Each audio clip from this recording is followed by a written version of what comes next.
Il y a des équipes qui marquent des époques, des générations, l'histoire. Et le Barça de Guardiola en fait partie sans aucune contestation possible. Une équipe qui émerveille par son jeu flamboyant, ce pressing de tous les instants et ses phases de possession qui font tourner la tête à ses adversaires. Un tiki-taka qui a atteint son apogée.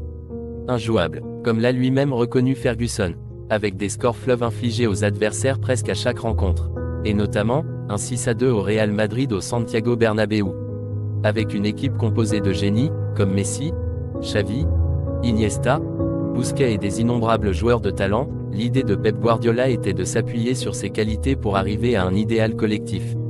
Le jeu recherché devait être léché, au sol, exploitant au maximum les espaces laissés libres par les adversaires, ou mieux, les espaces créés par le Barça lui-même. Influencé par son ancien entraîneur Johan Cruyff, par Marcelo Bielsa ou encore Juan Manuel Lillo, Guardiola était prédisposé à jouer un football offensif, tactique et agréable avant même d'être entraîneur. En effet, le ballon n'est jamais dégagé au loin. En possession du ballon, les défenseurs peuvent être très écartés.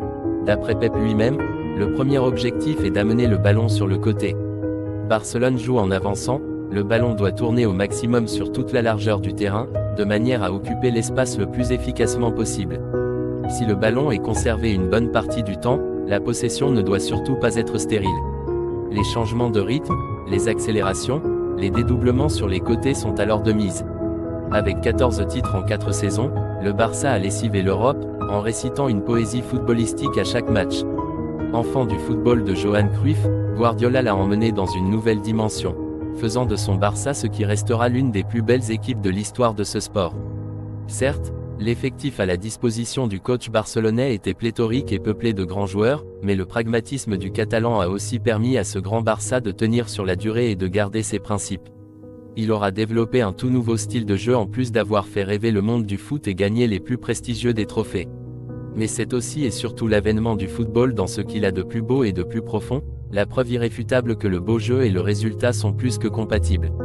Une équipe qui aura inspiré de nombreuses d'autres équipes, d'entraîneurs, de joueurs à travers le monde, la référence d'une époque, le style de jeu que tout le monde tentait d'imiter, ou de contrer.